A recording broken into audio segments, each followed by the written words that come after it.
We're going to make risotto cacio e pepe, so a very, very classic Italian dish using a range of base ingredients. So we start with the shallot, base of any good risotto. Next up in the base of risotto is garlic. So I just have 1 clove of garlic here, which I've chopped in half, and on top of our shallots, just grate it the whole way through. Just give it a quick tap. So we're trying to keep everything along the same lines as the rice in terms of size, because it's all going to cook in 15 to 20 minutes. So we need to get maximum flavour out in the time that we have. So to start cooking the base of risotto, a little bit of butter. So we just get the butter straight into a hot pan. What we're going to do is we're going to add the shallot and the garlic in here. And then a key point at this, anytime you've added garlic or shallot or onion, we add a touch of salt in at the base of the mix. And what this will do is it'll bring out the natural sugars and avoid that bitterness you can often get from onions.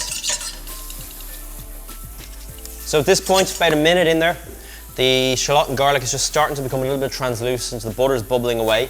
It's still that lovely white and yellow colour, so it's time to add our rice. So we want to have about twice the amount of rice that there is to your shallot and garlic base. And we just mix it around very, very gently. Again, we're always over that medium heat. And we're just going to start to break down the outside of the rice. Now this is a special rice, this is arborio rice. Used classically, you can use carnellone rice or whatever in Italy for any sort of risotto. It's very slow cooking rice, full of starch, and it's that starch that we're going to release, which is going to give you the creamy finished risotto flavour. So the rice has just been nicely coated in all that shallot, garlic and butter. It's been in there about a minute. Before it starts to colour, we're going to add our white wine. So any sort of dry white wine. So I've added about 300 ml in there. We give it a quick mix to make sure nothing's stuck.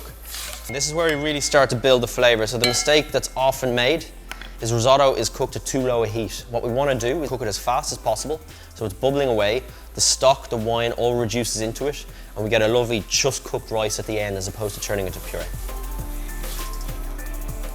We're coaxing the starch out of the rice. So every time we add liquid to it, the starch is released from the rice. It needs that warm liquid to do it, and it starts to thicken up almost like you would thicken a sauce. So when it's just disappeared, we're going to start adding in ladlefuls of warm beef stock here. And the reason it's warm is that if I add cold stock in at this point, it's going to shock the rice and it's going to go back in on itself and it's going to stop releasing that starch. What will happen is it'll take too long to cook and you'll have overcooked rice at the end.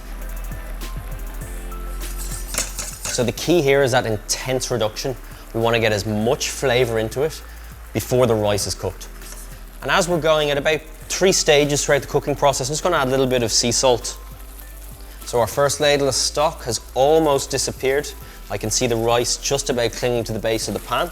That's our cue to add the next ladle.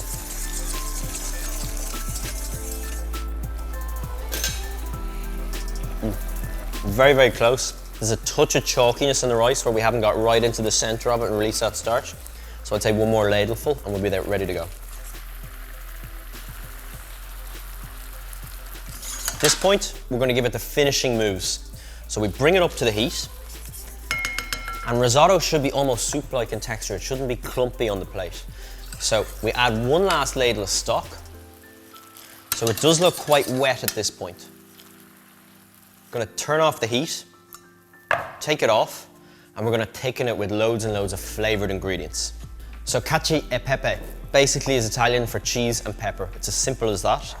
And very, very important when you have minimal ingredients is that they're at their absolute peak. So we have some black peppercorns here, that it's freshly ground to get the maximum flavour from it. So we have our pepper ready, freshly milled. We're going to finish it with delicious ingredients. So our base ingredients in there are pepper, Parmesan cheese, loads of it, delicious.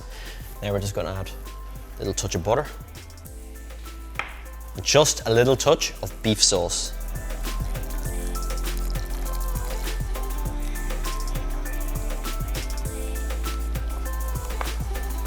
So we have all our finished ingredients here, that beautiful butter, cheese, pepper, beef sauce, delicious.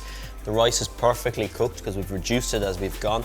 I just let it settle for about 1 minute, just let those flavours bind together, let the cheese thicken and emulsify through. All we have to do is plate up.